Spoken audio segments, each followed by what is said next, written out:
Déjà, bonjour, Ludovic Sohanet, donc directeur général de l'Institut des métiers. J'ai 48 ans et j'ai eu le plaisir d'intégrer l'Institut des métiers depuis le 6 novembre, après 23 ans passés dans des fonctions de direction des ressources humaines. Donc c'est plein d'ambition et plein d'humilité que je rejoins une belle institution qui a fêté ses 50 ans l'année dernière.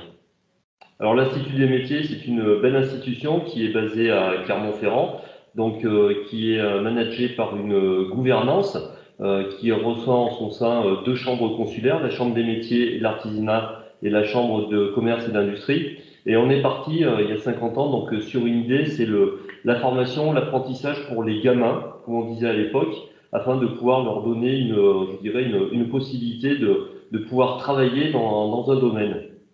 Donc les débuts ont été faits, ont été un petit peu délicats. Et aujourd'hui, 50 ans après, pour vous donner des chiffres, l'Institut des métiers, c'est 180 salariés.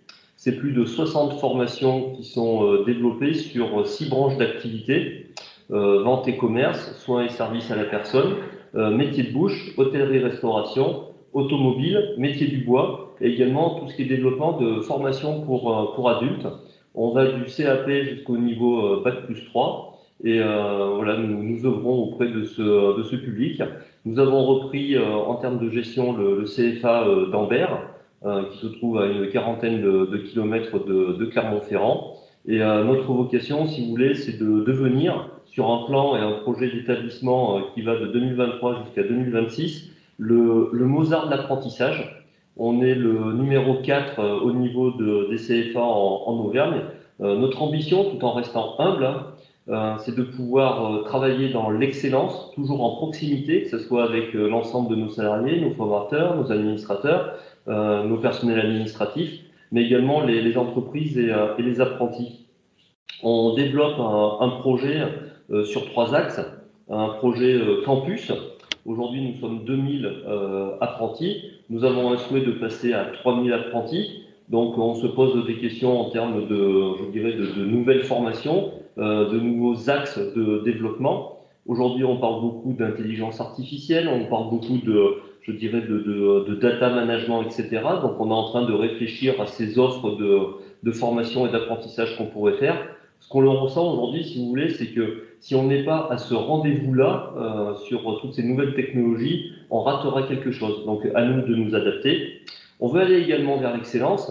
Nous souhaitons avoir de plus en plus de meilleurs apprentis de France ou de meilleurs ouvriers de France qui sortent de nos apprentissages, mais également que nous ayons des professeurs qui puissent avoir également ce rayonnement. Et puis on souhaite se faire connaître, donc aller sur un rayonnement, c'est-à-dire faire des conférences. On évoquait le TEDx qui a eu lieu à Anvers, qui est une première pour un CFA non universitaire comme nous, et puis également développer des publications de nos formateurs afin qu'ils puissent mettre leur talent en termes de reconnaissance.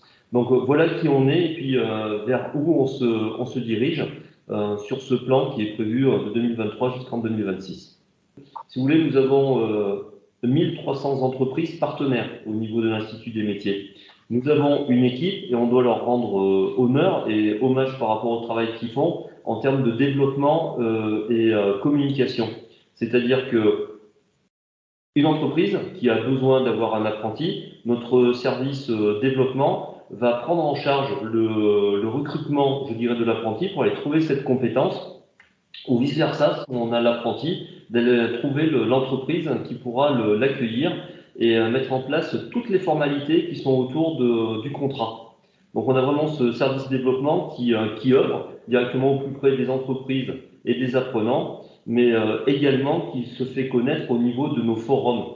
C'est-à-dire que tous les jours, ou quasi enfin presque tous les jours, nos services communication et développement sont en contact auprès des jeunes, auprès des moins jeunes et auprès des entreprises sur le bassin, que ce soit au niveau de forums, que ce soit au niveau de conférences ou autres, pour qu'on puisse se faire connaître et être reconnu en ce sens.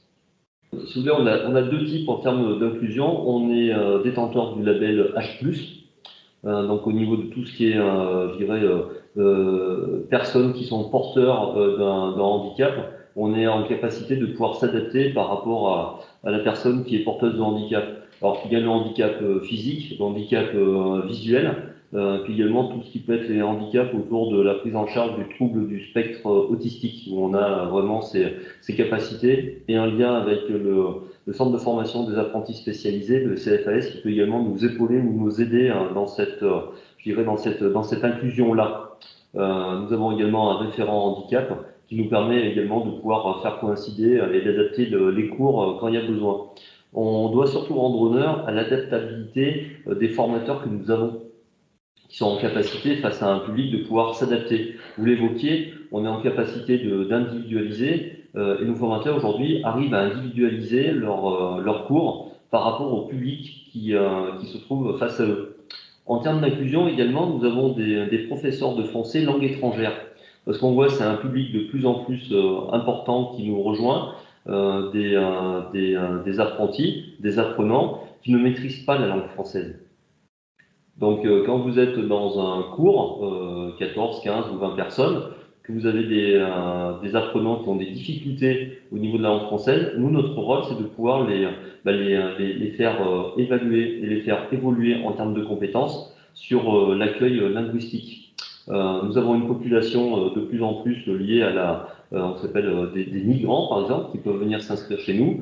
Pareil, on ne les refuse pas et on est en capacité de pouvoir les former, notamment avec ces professeurs de français langue étrangère.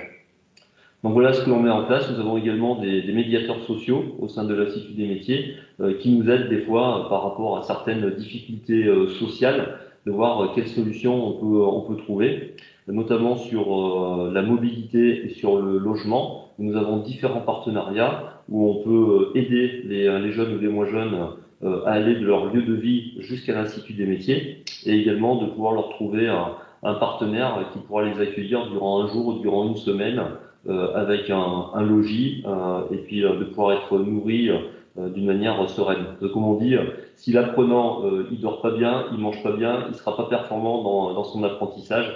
Donc voilà, il y a vraiment la totalité que l'on prend. On a, je dirais, la double particularité de pouvoir former des apprenants, mais également de pouvoir offrir auprès de nos salariés des parcours et une carrière intéressante chez nous. Il n'y a qu'un réflexe, c'est aller sur le site internet de l'Institut des métiers. Il y a juste à taper l'Institut des métiers et vous tomberez sur nous, avec un nouveau site internet en plus qui va se mettre en place. Que les personnes soient dans le commerce, en développement, formateur, ou même sur les métiers administratifs, on a des postes qui sont ouverts. Il suffit d'aller cliquer et puis de rencontrer nos équipes. Et puis pour les personnes qui souhaitent se former, peu importe leur envie ou leur parcours, on sera en capacité de pouvoir les aiguiller, les épauler. Donc il n'y a qu'un réflexe, c'est le site internet Institut des métiers. Alors, si j'ai une chose à rajouter, surtout, c'est qu'un directeur général n'a rien sans ses équipes et qu'aujourd'hui, c'est surtout l'ensemble des équipes que je souhaite mettre à l'honneur.